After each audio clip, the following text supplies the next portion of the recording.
un pasaje. ¿Cuántos de ustedes tienen pasajes preferidos? ¿Verdad? Todos tenemos pasajes preferidos. Se complica cuando nosotros comenzamos a estudiar otro pasaje más y ese entonces se convierte en otro pasaje preferido. En una oportunidad comenzamos, el pastor Nino y yo comenzamos a estudiar, a predicar sobre el libro de Levítico. ¿Cuántos de ustedes dicen, no, Levítico no? Levítico no. No querían levantar la mano, ¿verdad? Pero déjeme decirle, Levítico es uno de los libros más preciosos. Después que yo me puse a estudiarlo, qué precioso es ese libro cuando uno lo entiende. Por lo tanto, cuando uno se da cuenta, toda la Biblia es preferida y es así que debe ser. Lucas capítulo 23. Lucas capítulo 23.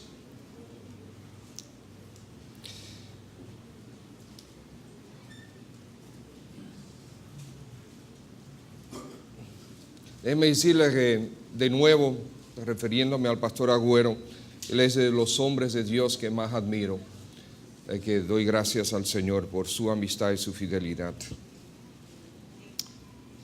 Lucas 23, versículo 26.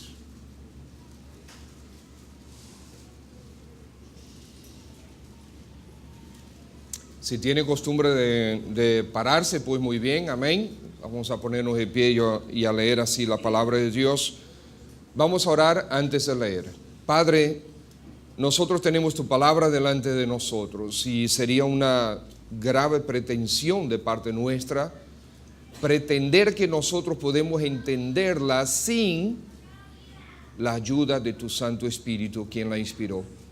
Claro que podemos entender el español, claro que podemos entender la gramática, claro que conocemos el significado de las palabras, pero el mensaje en sí no podremos entenderlo jamás, excepto tu Santo Espíritu nos lo dé a conocer. Por lo tanto, rogamos que para que Cristo sea exaltado esta noche, tú, oh Santo Espíritu de Dios, nos des el entendimiento necesario. Padre, gracias por concedernos en tu misericordia el poder congregarnos en tu casa y poder adorarte y poder meditar en el mensaje que tú nos has dejado para hoy. Te ruego que nos ayudes, Señor. Límpianos de todo nuestro pecado. Líbranos, Señor. Lávanos en la preciosa sangre de Cristo. Y en su nombre, tu Hijo Jesucristo, te lo pedimos. Amén. Versículo 26, y llevándole, refiriéndose al Señor Jesús, tomaron cierto Simón de Cirene, que venía del campo, y le pusieron encima la cruz para que la llevase tras Jesús. Y le seguía gran multitud del pueblo y de mujeres que lloraban y hacían lamentación por él. Pero Jesús, vuelto hacia ellas, les dijo: hijas de Jerusalén, no lloréis por mí, sino llorad por vosotras mismas y por vuestros hijos. Porque aquí vendrán días en que dirán: bienaventuradas las estériles y los vientres que no concibieron y los pechos que no criaron. Entonces comenzarán a decir a los montes: caed sobre nosotros, y a los collados cubridnos. Porque si en el árbol verde hacen estas cosas, en el seco, ¿qué no se harán? Llevaban también con él a otros dos, que eran malhechores para ser muertos. Y cuando llegaron al lugar llamado de la Calavera, le crucificaron allí, y a los malhechores, uno a la derecha y otro a la izquierda. Y Jesús decía: Padre, perdónalos, porque no saben lo que hacen. Y repartieron entre sí sus vestidos, echando suertes. Y el pueblo estaba mirando, y aún los gobernantes se burlaban de él, diciendo: a otro salvó, sálvese a sí mismo, si este es el Cristo, el escogido de Dios.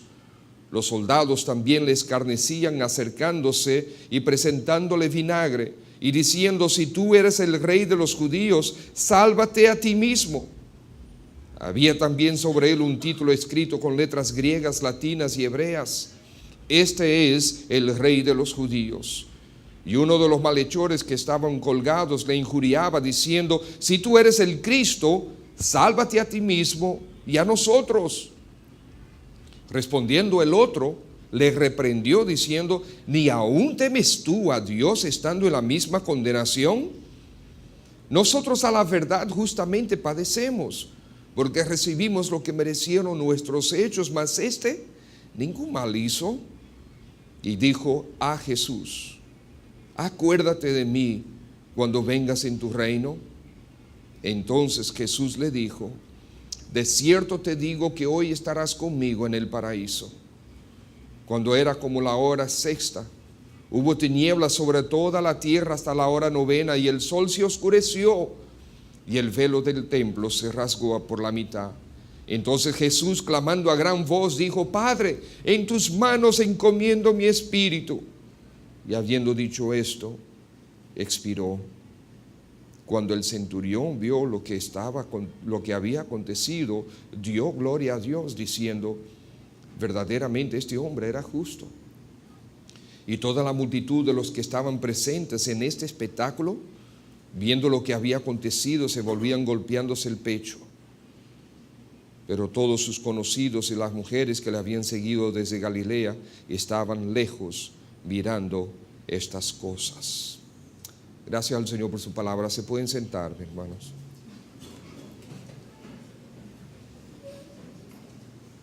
¿Podríamos nosotros aprender algo de los criminales? ¿Es posible que los criminales nos enseñen cosas buenas, cosas las que podamos sacar provecho? Pues déjenme decirles, sí es posible. Sí es posible. De hecho, la policía y los departamentos de inteligencia de los diferentes gobiernos constantemente lo hacen. En una oportunidad vi un documental en la televisión donde estaban estudiando cómo un ladrón de joyas hace su trabajo. Ustedes saben que ellos se especializan. Algunos son ladrones de joyas, otros son ladrones de tecnología, otros son ladrones de electrodomésticos, etc. Pues este documental era con relación a un ladrón de joyas. Él estaba preso, conversaron con él, hicieron todo un aparataje de seguridad y el objetivo era llevarlo a una casa, esto es en Estados Unidos, a una casa de 2 pisos, una casa cerrada, las puertas con seguro, las ventanas con seguro, y él tenía como objetivo entrar a la casa y salir con todas las joyas que ellos por adelantado habían escondido en diferentes sitios. Y ellos escondieron las joyas de la misma manera que tú lo haces en tu casa, en los mismos sitios, de la misma forma. Los ladrones saben cómo tú escondes las joyas. Ellos lo saben y ellos lo buscan en esos sitios. ¿Okay? ¿Cuántos no, a menudo, si tienen un reloj que cuesta algo de dinero o algo de valor, lo esconden entre la ropa interior? Eso es muy común, etcétera. Entonces, pues llevaron a este hombre, la casa tenía alarma. Pues pusieron el cronómetro y lo soltaron. Este hombre entró por una ventana que tenía seguro, pero él la abrió, entró a la casa, subió inmediatamente al segundo piso donde están las habitaciones. ¿Por qué? Porque sabe que la gente guarda sus joyas en las habitaciones, no las guarda en la sala. Entonces él sube inmediatamente al segundo piso, busca por todas las habitaciones, sale con todas las prendas que previamente se habían escondido en menos de 2 minutos. Y la policía, que naturalmente coordinado con el centro de alarma de la casa, llegó a los 4 minutos. ¿Podemos aprender cosas de los criminales? Sí, podemos aprender cosas de los criminales. Esta noche tenemos ante nosotros la muerte de Cristo, y yo quisiera que nosotros hoy contempláramos todo el escenario de la crucifixión y muerte de nuestro Señor desde la perspectiva de este bandido. Este bandido que fue crucificado al lado derecho del Señor y que fue salvo por él.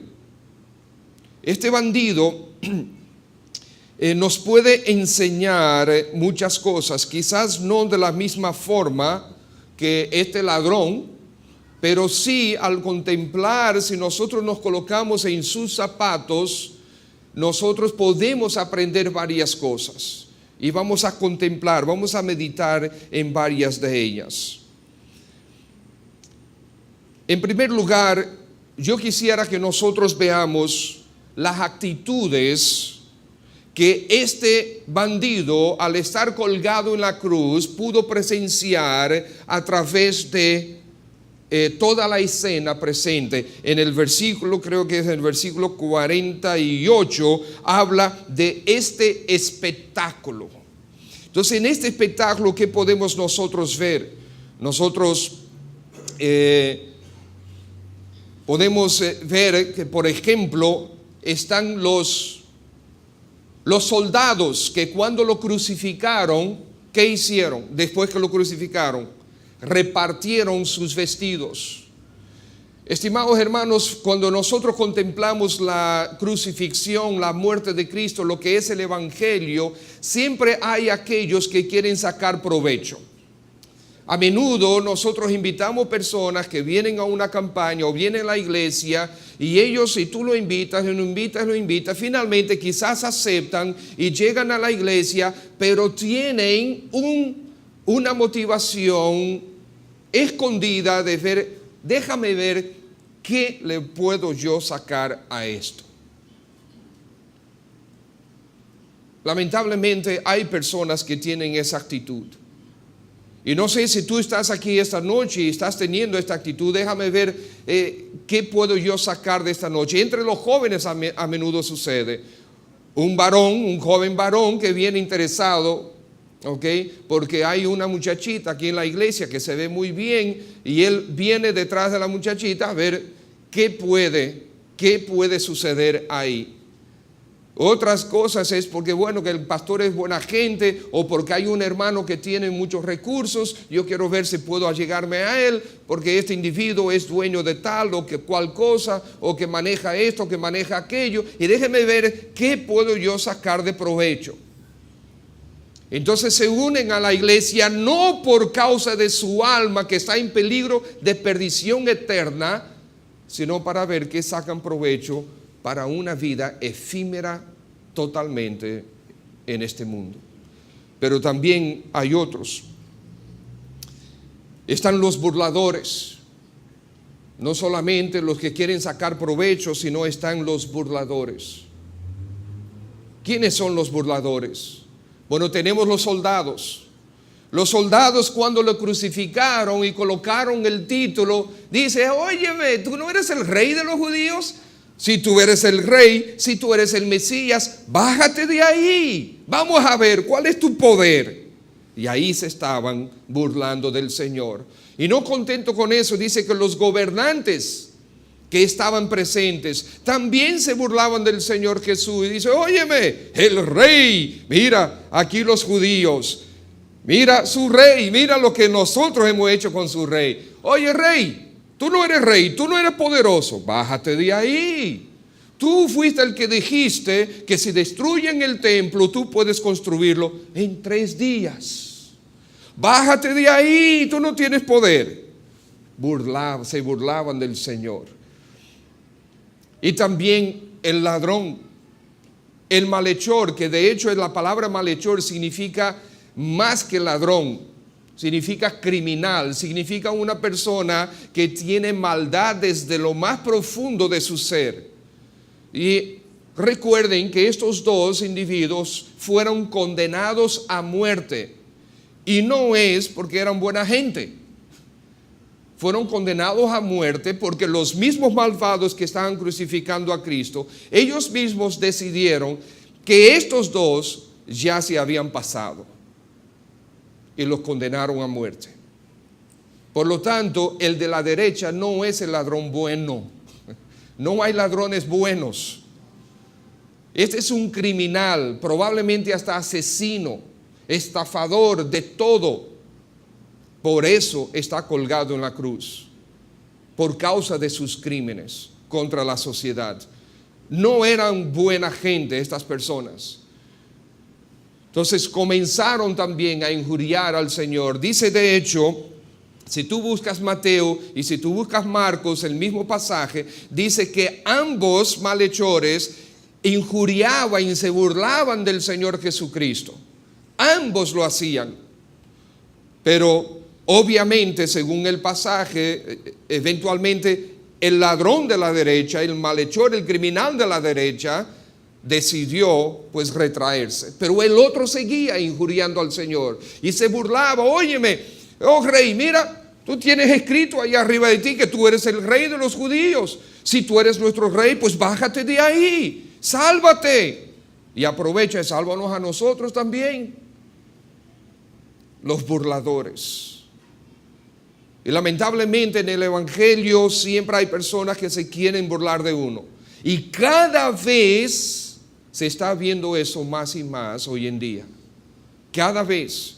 El que es evangélico a menudo es burlado en las universidades, en los colegios, en los lugares de trabajo. Y el grave problema, amados hermanos, es que tú te avergüenzas. No debemos avergonzarnos. Nosotros somos hijos del Rey de Reyes y Señor de Señores.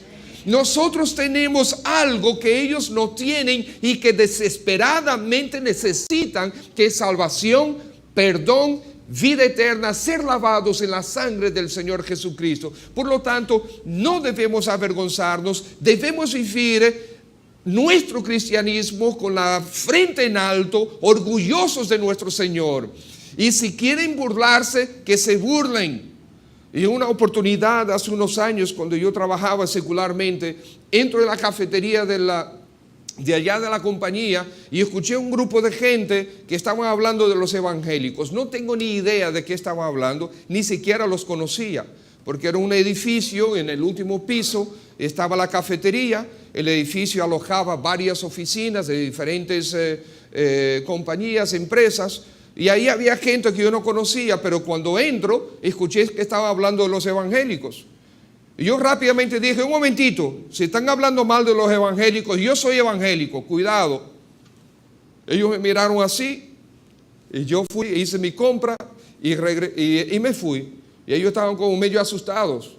Yo no sé qué estaban hablando, pero si estaban hablando mal de los evangélicos, por lo menos los detuve por un ratito. Si hubiesen estado hablando de los evangélicos, me hubiesen dicho, amén, hermano, pero no lo dijeron. Debemos tener la cabeza en alto, hermanos. Somos hijos del Rey. Pero definitivamente habrá aquellos que se quieren burlar de las cosas del Señor. Pero si nosotros seguimos adelante y vemos que también están aquellos que están contemplando. Los que contemplan. Los que están ahí sencillamente mirando lo que está pasando. Dice, ahí estaba el pueblo mirando. Y en el versículo más adelante dice, estaban mirando este espectáculo. Algunos de lejos, otros de cerca. Otros querían estar suficientemente cerca para poder hasta escupirle al Señor, lanzándolo todo tipo de insultos e improperios. Pero la mayoría de la gente sencillamente estaba ahí mirando. Estimados, la maldad del hombre es increíble. El Señor Jesús duró años con ellos. Les sanó a sus hijos. Les sanó a sus madres, les sanó a sus padres, les alimentó, los libró de demonios, resucitó a sus hijos, no hizo sino el bien, curó a muchísima gente. Y al final, todos se quedaron mirando de lejos cómo lo crucificaron, y muchos hasta lo apoyaron. Yo no sé si estás aquí presente y tú eres solo un espectador en cuanto al Evangelio. Debes tener cuidado. El Evangelio es poderoso para salvación a todo aquel que cree. Debes creer. El Evangelio requiere arrepentimiento y requiere conversión a Cristo Jesús. No seas un mero espectador. Recuerda que tienes un alma eterna. Si tu alma no fuera eterna y si tu alma no tuviera valor para Dios, Cristo no hubiese terminado en una cruz su vida aquí. Claro, después resucitó porque es Dios. Venció la muerte para a ti garantizarte vida eterna. Los espectadores. Entonces hay aquellos que tienen cierto agrado hacia el Evangelio y dicen: sí, el Evangelio es bonito, es lindo, es agradable, el Evangelio es bueno. Tenemos por ejemplo el centurión que después que vio que Cristo murió y las tinieblas y todo este escenario, él dio gloria a Dios, diciendo: verdaderamente este hombre era justo, pero se quedó ahí. El centurión era el jefe de todos los soldados que estaban ahí, pero se quedó ahí. Hay aquellos que tienen una inclinación, vamos a decir casi natural, entre comillas, hacia las cosas de Dios, pero no dan el paso de arrepentimiento y conversión. Estimado, si tú estás aquí en esas condiciones, tienes que convertirte a Cristo.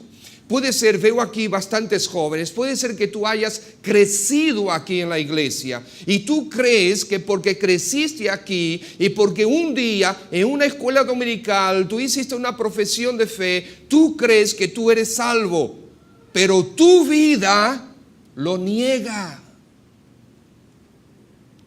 Acuérdate que yo no te conozco. El pastor no tuvo conmigo una sesión de 2 horas para hablarme de cada uno de ustedes.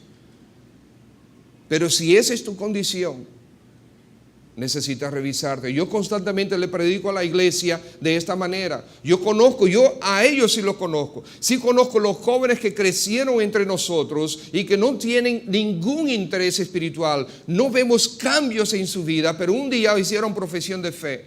Y sus padres son creyentes hace muchos años y ellos creen que tienen el cielo asegurado. Yo soy responsable de sus almas, necesito alertarles que no es así y nosotros desde este púlpito necesitamos seguir alertando.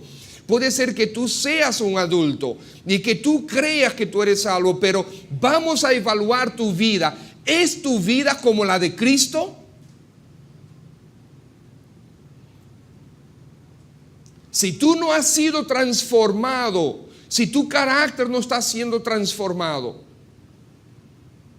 si tú eres hoy como tú eras antes de supuestamente convertirte a Cristo, déjame decirte, no eres cristiano. Porque dice la Escritura que de modo que si alguno está en Cristo, nueva criatura es. Escúchame. No es que tú vas a ser reformado por el Evangelio, es que tú vas a ser creado de nuevo. Una nueva criatura, un nuevo corazón, una nueva naturaleza. A mí, por un lado, me entristece sobremanera, por otro lado, me indigna cuando yo escucho creyentes diciendo, cuando, por ejemplo, problemas con ira, problemas con carácter, es que yo siempre he sido así. Si siempre has sido así, conviértete a Cristo, porque no lo has hecho todavía. El cristiano es totalmente diferente porque tiene una naturaleza completamente diferente. necesitas a Cristo. Ser puro, tener agrado hacia el Evangelio no es suficiente. El Evangelio tiene que penetrarte y hacerte nacer de nuevo. Fíjate, nacer de nuevo. Eso significa que la vida que tú tienes no sirve. Necesitas una nueva vida en Cristo Jesús. Y finalmente encontramos otra actitud, es la actitud de aquellos que de veras se convirtieron a Cristo. Y tenemos como ejemplo, el mejor ejemplo es el criminal, el bandido que está crucificado.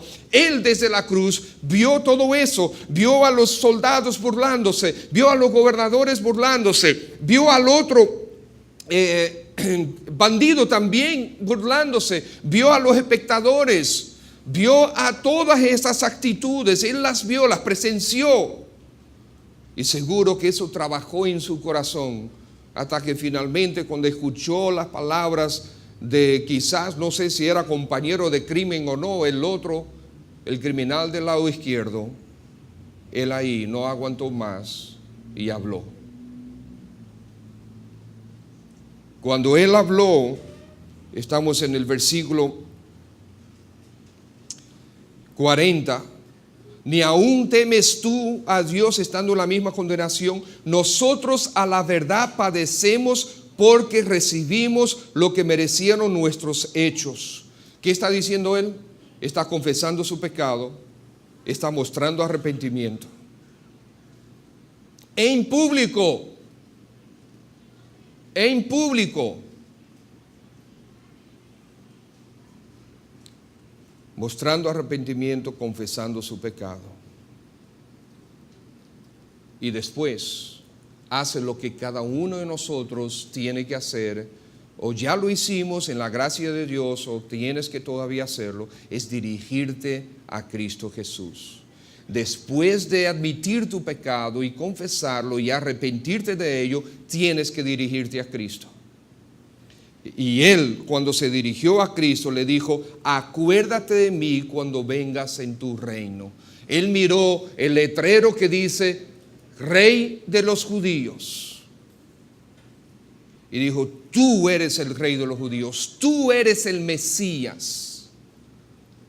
Y cuando tú vengas en algún momento, acuérdate de mí, por favor.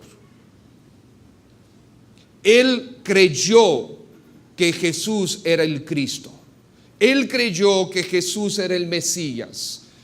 Muy probablemente este bandido era judío también, y por lo tanto creció. Cuando era niño, él fue enseñado el judaísmo, fue enseñado sobre la ley, fue enseñado sobre la esperanza de los judíos, que era el Mesías. Fue enseñado todo eso, pero en algún otro momento él se desvió y se apartó del camino.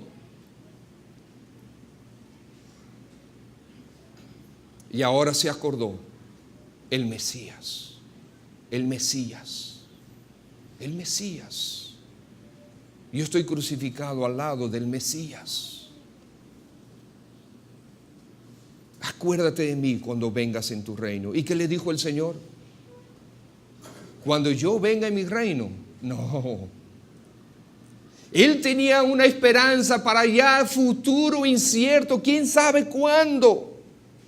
El Señor le da seguridad inmediata. Hoy yo te prometo, de cierto, empeño mi palabra como Dios, que tú hoy estarás conmigo en el paraíso. Conmigo en el paraíso. ¿Ustedes ven lo que el arrepentimiento genuino hace? La conversión a Cristo lo que hace, te hace receptor de la salvación de parte de nuestro Señor Jesucristo. Y si Él te da salvación, tú eres salvo. Y el Espíritu de Cristo comenzará una obra de transformación en ti. Porque dice la Escritura que nosotros fuimos predestinados para ser conforme a la imagen de Cristo. Esa es nuestra meta. Esa es nuestra meta final. Ser como Cristo es. Por lo tanto, si tú me dices, no, porque yo siempre he sido así, hay algo que no está nada bien. Ahora, si tú me dices, yo todavía estoy luchando con este malvado pecado, pero debiste haberme visto antes de yo convertirme. Ahí estamos hablando de otra cosa. El Espíritu de Dios está actuando en tu vida y te está transformando y te está conformando a la imagen de su Hijo. Pero si tú no has cambiado, debes arrepentirte genuinamente. ¿Qué más aprendemos nosotros? No solamente las actitudes diferentes hacia el Evangelio, hacia la cruz que este bandido presenció y él mismo tuvo al principio de burla y después de arrepentimiento y recibió la salvación, pero hay algo más que aprendemos de él. Estimados, la salvación de tu alma no depende de los sacramentos, es independiente a los sacramentos, lo que la gente le llama sacramentos en algunas religiones. La salvación de tu alma no depende del bautismo. La salvación de tu alma no depende de la comunión. La salvación de tu alma no depende de asistir a una iglesia o hacer esto o dejar de hacer aquello. Este bandido estaba crucificado por pecador, por malvado que era, y él en la cruz, recibiendo la pena de muerte, recibió también la salvación. La gracia de Dios es increíble. Y si Dios libremente, gratuitamente le concede salvación a este bandido, la mayoría de nosotros, socialmente hablamos, no nos acercamos probablemente a él, pero como quiera somos culpables de pecado ante un Dios santísimo, el Dios santísimo, y por lo tanto absolutamente nada nos librará de la justa condenación, excepto el nombre y la sangre del Señor Jesucristo, su Hijo amado. Por lo tanto, la salvación es independiente a estas cosas. Tú vienes a la iglesia todos los domingos, amén. En la mayoría de las iglesias hay personas que vienen fielmente a la iglesia y se sientan normalmente en el mismo asiento o por ahí, 2 o 3 asientos, pero es casi siempre por ahí, por el mismo asiento. Llegan temprano, están ahí y cuando comienza la prédica se la tiran toda orando.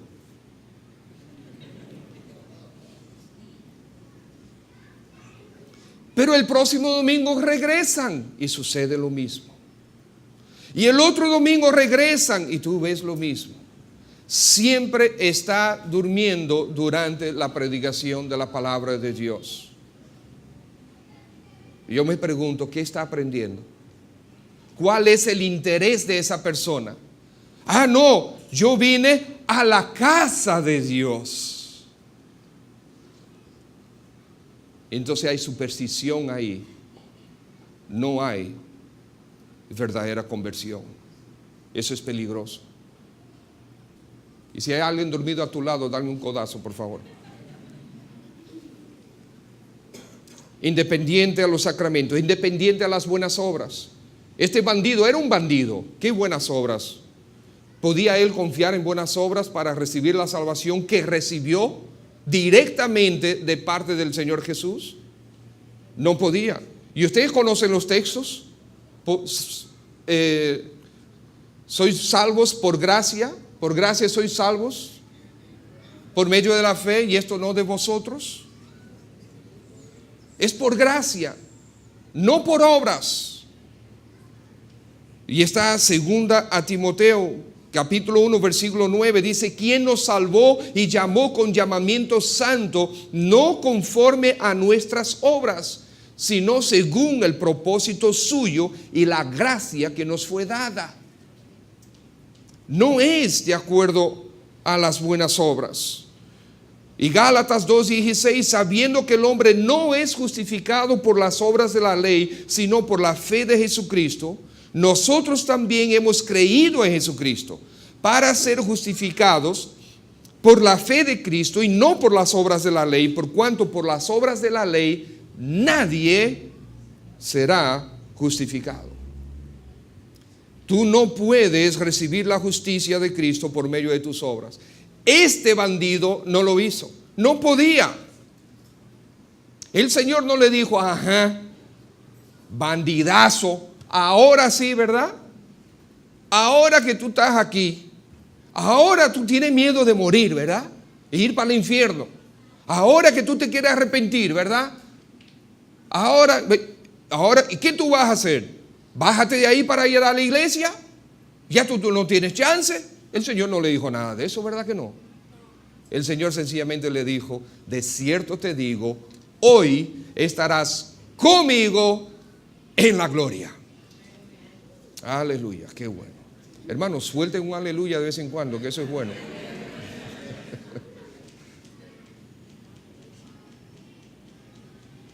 El alma no permanece dormida después de la muerte. Eso es otra cosa que aprendemos de aquí.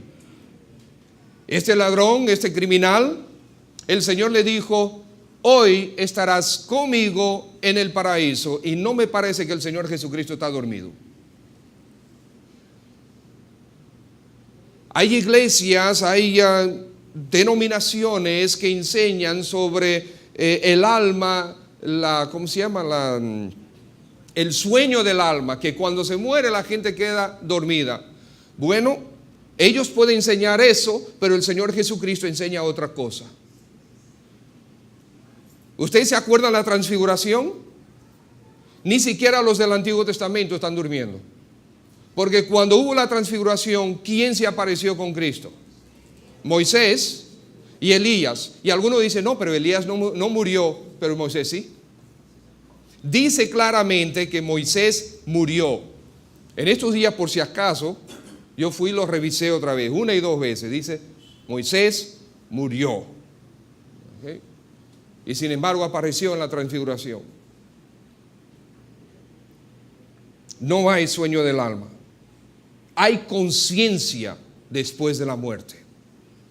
Hay conciencia después de la muerte. No hay purgatorio. Este es un criminal de toda la vida. ¿Qué enseña el purgatorio? El purgatorio enseña que si tú eres malo, de acuerdo a la religión, ¿verdad? Que enseña eso. Si tú eres malo, después de la muerte, tu alma va a un estado de sufrimiento para purgar tus maldades durante un tiempo. No se sabe cuánto tiempo es. Y por lo tanto oran por los muertos, y hay otros que se bautizan por los muertos porque están purgando sus maldades por un tiempo X, y después de un X tiempo Dios decide sacarlos de ahí, de ese sufrimiento, y llevarlos a la gloria. Pues nuestro Señor Jesucristo, en la vida y en la muerte, más bien en la muerte de este bandido, nos enseña que no hay tal cosa como purgatorio. Este hombre, que sí merecía estar en tal purgatorio si hubiese, no va para el purgatorio. Dice, hoy estarás conmigo en el paraíso. No hay purgatorio. Otra cosa que nos enseña, dice la Biblia antes de eso, que está establecido para los hombres que mueran una sola vez, y después de eso el juicio. Una sola vez y después el juicio. No hay reencarnaciones, no hay purgatorios, no hay sueño del alma. Es independiente a las obras, independiente a los sacramentos. La salvación es por gracia, por medio de la fe en Cristo Jesús. También encontramos aquí otra lección: la salvación no es universal. Todos somos hijos de Dios. Eso es una mentira del diablo. No es verdad que todos somos hijos de Dios. Todos somos hijos de Dios. Cristo Jesús fue crucificado, un hijo de Dios a la izquierda que se estaba burlando de él y fue condenado.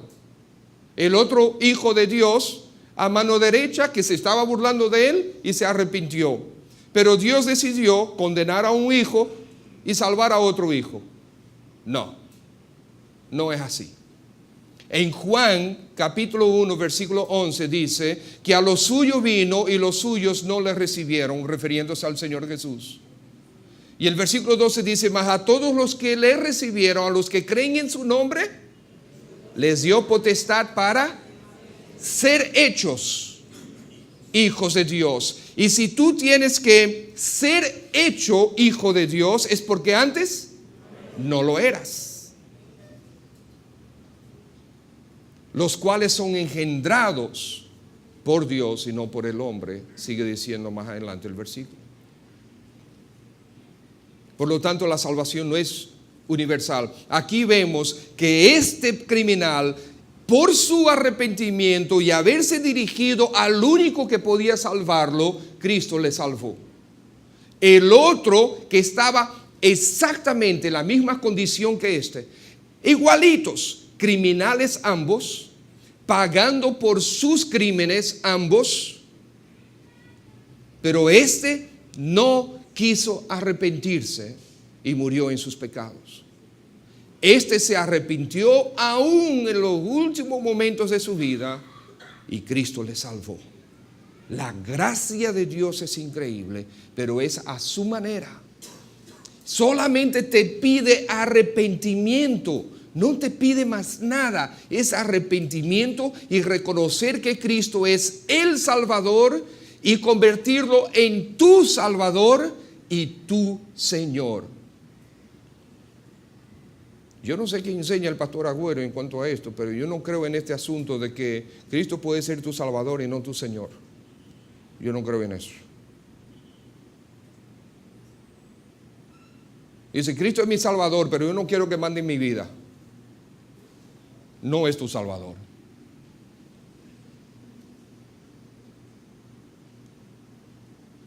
¿Qué usted cree? Si este bandido hubiese podido ser salvo, ¿qué tipo de vida usted cree que él estaría viviendo? Si él hubiese podido salvarse de la cruz, si en el último momento lo bajan de la cruz y lo sueltan, ¿qué tipo de vida cree usted que él hubiese vivido? ¿Hubiese regresado al crimen? Absolutamente no. ¿Sería Cristo su Señor, dueño de su vida, gobernador de su vida? Absolutamente. ¿Por qué? Porque es su Salvador. El gozo después de la muerte consiste en tu comunión personal con Cristo. De cierto te digo que hoy estarás conmigo, dijo el Señor, conmigo en el paraíso. Hay dos lados con relación a la cruz. ¿De qué lado estás tú? Cristo está en el medio. Hay uno que se arrepiente, pecador que se arrepiente, otro pecador que no se ha arrepentido. ¿De qué lado estás tú? A través de los siglos, antes de la cruz, ya los sacrificios apuntaban hacia el Cordero. Después de la cruz, ahora recordamos al Cordero. La cruz sigue teniendo dos lados. ¿De qué lado estás tú?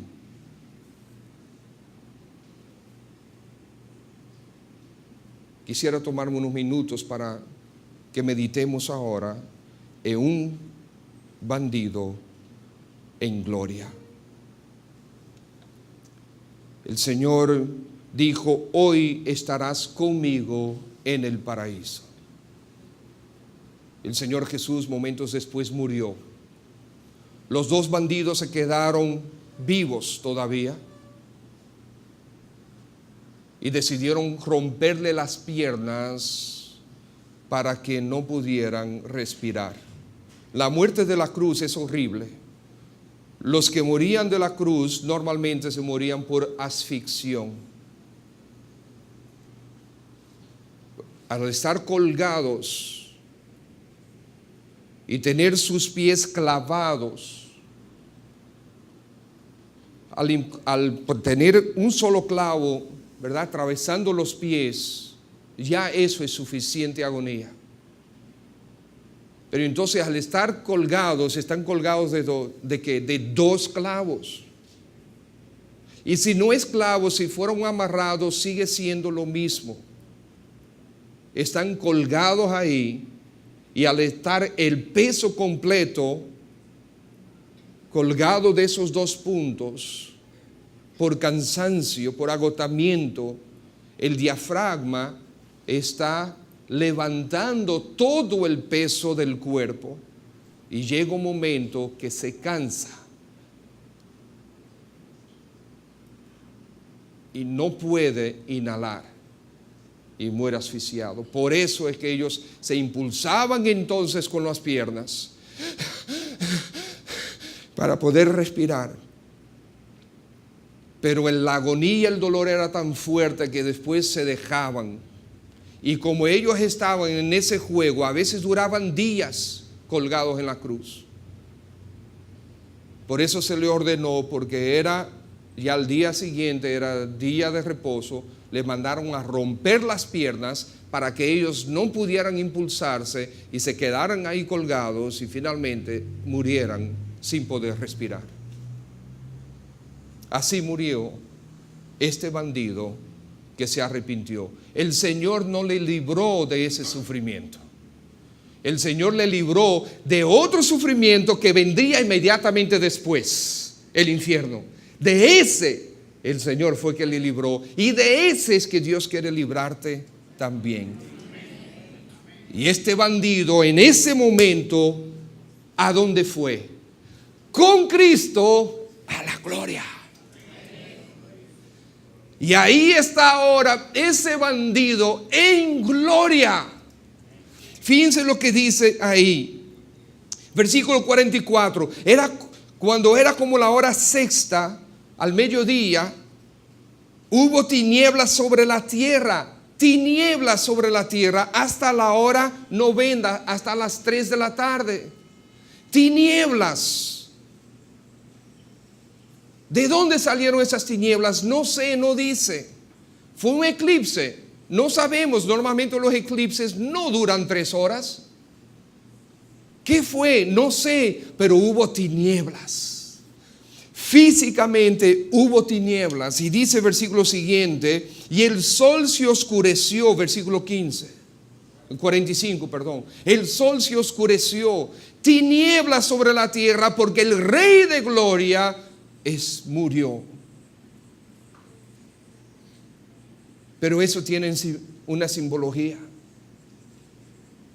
La oscuridad de la vida de estos malhechores, la oscuridad de la vida de los que estaban presenciando, la oscuridad de la vida de los que lo habían crucificado, la oscuridad de él. Pero este criminal había vivido una vida oscura, y en su muerte murió con tinieblas alrededor de él, pero inmediatamente su cuerpo quedó sin vida. Él pasa inmediatamente a luz increíble. Y vio cara a cara al mismo que estaba colgado a su lado, pero ahora lo ve como el lucero de la mañana. El Rey de Reyes y el Señor de Señores, en toda su gloria. En la transfiguración, ¿cuál es el relato? Que cuando vieron a Jesús que fue transfigurado, dice que vieron su rostro como el sol. Estimados, si tú tratas de mirar el sol durante un solo minuto, te vas a quedar ciego casi seguro. Pero aquí está el Señor siendo transfigurado, que sufrió la transfiguración, que el Señor está como el sol. Pero ahora este bandido lo puede contemplar sin problemas, sin miedo a quedarse ciego. Esa es su gloria, ese es su gozo. Mi Señor, mi Salvador. Ahí está Él, en gloria. Un criminal que lo único que tuvo que hacer es arrepentirse y convertirse a Cristo. y ahora está en gloria. ¿Dónde está ese bandido en este momento? Hoy estamos a día 7, 7 de diciembre del 2014. ¿Dónde está ese criminal? Está en gloria aún hoy día. ¿Y dónde estará dentro de 10,000 años? En gloria. ¿Por qué? Porque Cristo Jesús lo perdonó gratuitamente. Eso es gracia, amados hermanos. Gracia que todos nosotros necesitamos. Gracia disponible para ti. Gracia. Muchos quieren saber sobre el cielo. Quieren saber detalles sobre el cielo. Y nosotros vamos a Apocalipsis capítulo 22 y se lee de las calles de oro y las puertas con piedras preciosas, etc. Hay muchos que creen que eso es literal. Personalmente no creo que es literal. Perdónenme, yo creo en la interpretación literal de la Biblia. ¿Ok? Pero hay pasajes que nosotros necesitamos saber que no necesariamente son literales. ¿Por qué? Porque el oro es perecedero. El oro perece. Para mí es una ilustración de todo lo glorioso que va a ser el cielo. Estimados, el apóstol Pablo fue al paraíso. Y él, cuando fue al paraíso, después dice: yo escuché y vi cosas que son indescriptibles. Cuando tú lees Apocalipsis, ¿qué tú lees? Cosas sumamente confusas. Es imposible describir la presencia de Dios con términos humanos de esta vida. Ahora déjame decirte, cuando Dios se lo mostró a Juan, Juan lo entendió, Juan lo vio, pero relatarlo con nuestro idioma, con nuestras limitaciones, le fue imposible. Mira, tú lees capítulo 4 y capítulo 5 de Apocalipsis y tú no sabes quién es que está en el trono, porque a veces es el Cordero que está en el trono, a veces es el Dios Padre que está en el trono, a veces es el Espíritu Santo que está en el trono, a veces están los tres en el trono y tú estás pero es glorioso, qué bueno que es así. Es la confirmación de la Trinidad. Pero ¿cómo se describe lo que es indescriptible? Y hay mucha gente que quiere saber, pastor, ¿cómo es el cielo? ¿Qué tipo de lugar es el cielo? Entonces vamos a Apocalipsis y ahí están los millones y millones que están cantando al Señor. Millones y millones, 3 cánticos al Cordero. Entonces hay gente que dice: pastor, y te pone una cara, pastor de la eternidad. Vamos a hacer eso, pastor de la eternidad. Está duro.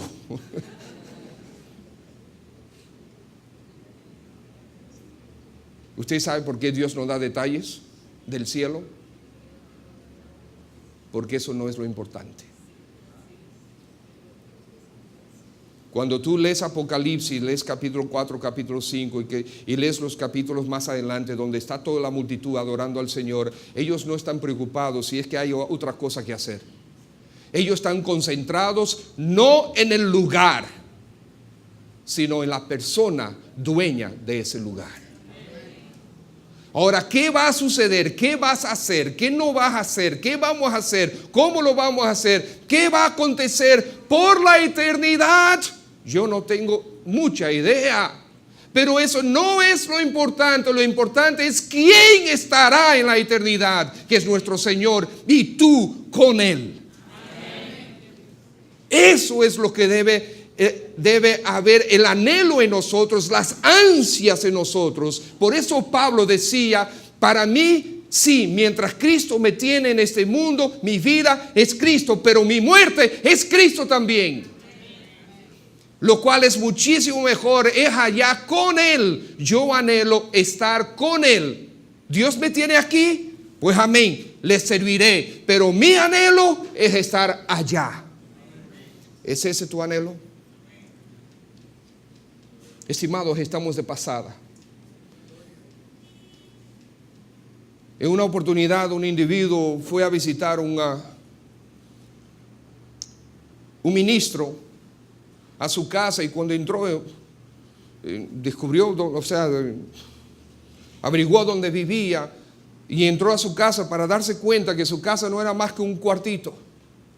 Ahí estaba un cuarto, y eso y él tenía ahí era solamente las paredes cubiertas de libros y un baño. Y él le preguntó, pero ¿y dónde están sus muebles? ¿Dónde están sus muebles? El otro le contestó, ¿y dónde están los tuyos? Bueno, yo no lo tengo aquí, yo estoy aquí de pasada nada más. Exactamente, yo también. Con ese tipo de visión es que nosotros necesitamos vivir en esta tierra. Por favor, no le venda los muebles a su esposa.